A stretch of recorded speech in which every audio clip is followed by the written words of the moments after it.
Assalamualaikum warahmatullahi wabarakatuh. Selamat pagi, selamat siang, dan selamat malam bagi kita semua.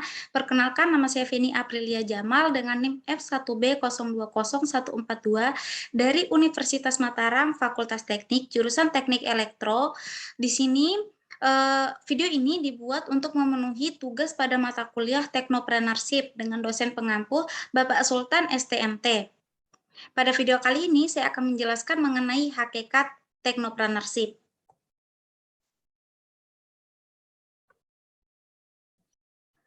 Sebelumnya, saya akan menjelaskan terlebih dahulu apa itu pengertian dari technopreneurship dan entrepreneurship. Technopreneurship adalah sebuah istilah yang biasa digunakan untuk menyebut sebuah bisnis yang dibangun berbasiskan teknologi. Sedangkan entrepreneurship adalah suatu sikap untuk menciptakan sesuatu yang baru, serta bernilai bagi diri sendiri dan orang lain. Entrepreneurship tidak hanya tentang mencari keuntungan pribadi, namun juga memiliki nilai sosial. Kepribadian teknopreneur. McClellan mengajukan konsep need for achievement, selanjutnya disingkat dengan NACH, yang diartikan sebagai virus kepribadian yang menyebabkan seseorang ingin selalu berbuat lebih baik dan terus maju, selalu berpikir untuk berbuat yang lebih baik dan memiliki tujuan yang realistik dengan mengambil resiko yang benar-benar telah diperhitungkan.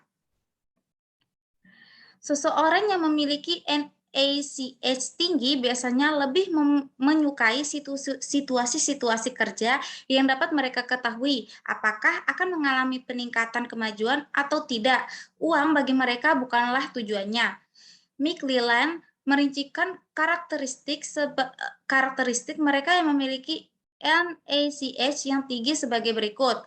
Yang pertama, lebih menyukai pekerjaan dengan resiko yang realistik. Yang kedua, bekerja lebih giat pada tugas-tugas yang memerlukan kemampuan mental.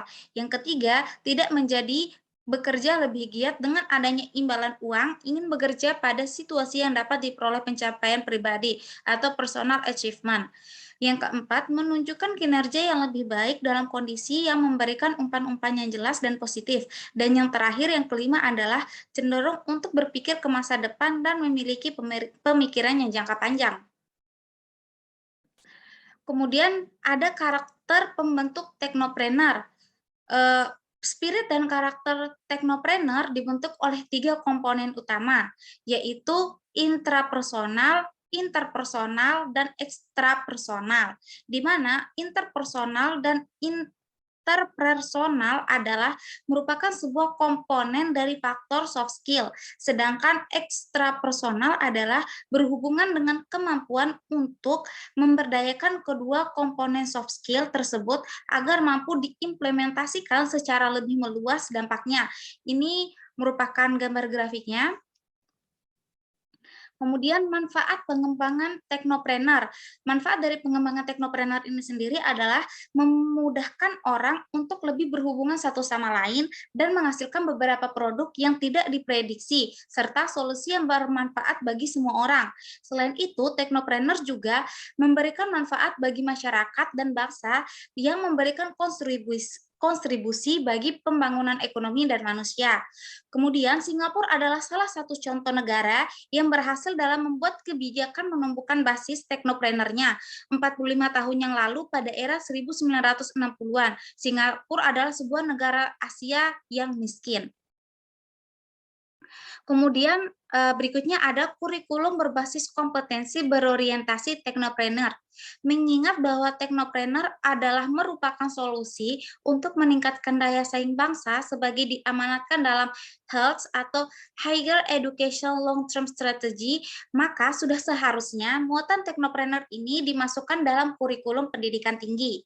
Masuknya teknopreneur dalam kurikulum pendidikan tinggi dapat berupa mata kuliah dengan SKS tersendiri maupun penguatan berikutnya dalam bentuk hidden kurikulum dan proyek akhir. Untuk mengimplementasikan muatan teknopreneur yang bersifat hidden kurikulum, maka model kurikulum berbasis kompetensi atau KBK adalah model kurikulum yang tepat untuk diimplementasikan.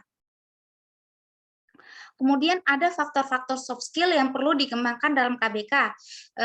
Di sini ada 4 faktor. Yang pertama, kemampuan komunikasi, termasuk kemampuan menulis ide dan mempresentasikan rasionalitas dari ide tersebut secara kriteria ekonomis. Yang kedua, kemampuan untuk memimpin, memotivasi orang lain dan bekerja sama dalam tim yang tangguh. Yang ketiga, kemampuan untuk berinovasi dengan pola pikir yang kreatif. Dan yang terakhir, yang keempat adalah kemampuan memahami bisnis etika. Kemudian, peran pemerintah dan perguruan tinggi dalam mengembangkan spirit teknopreneur. Pemerintah sebagai regulator diharapkan mempunyai peran untuk menumbuhkan dan mendukung kultur teknopreneur dalam aktivitas pemerintahan, sebagaimana yang telah dilakukan oleh beberapa negara yaitu Finlandia, Taiwan, dan Singapura. Pemerintahan dalam hal ini adalah penentu grand strategi tentang hendak kemana knowledge basic economy atau KBE Indonesia ini akan diarahkan dan untuk mencapai daya saing.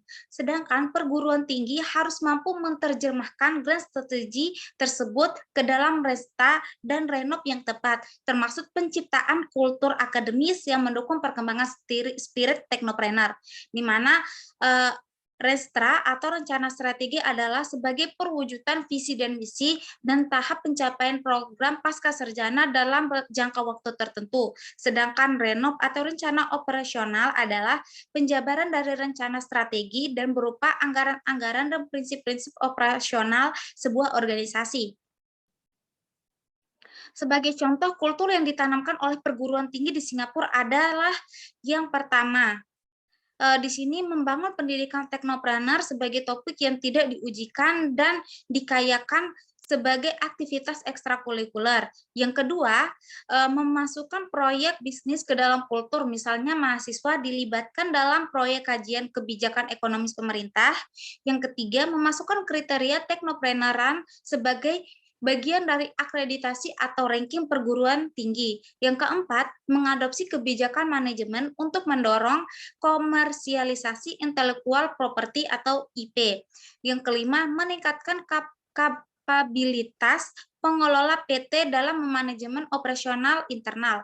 Dan yang terakhir, yang keenam adalah memilih jalur kendaraan internasional resolution PT yang bernilai ekonomis dengan menyeimbangkan antara pengajaran, penelitian, dan komersialisasinya. Contoh, kunci ekonomi dari negara Israel ternyata berasal dari 7 tukungan universitas nasional. Mungkin itu saja yang dapat saya sampaikan. Lebih dan kurangnya mohon dimaafkan. Sekian dari saya. Wassalamualaikum warahmatullahi wabarakatuh. Sekian dan terima kasih.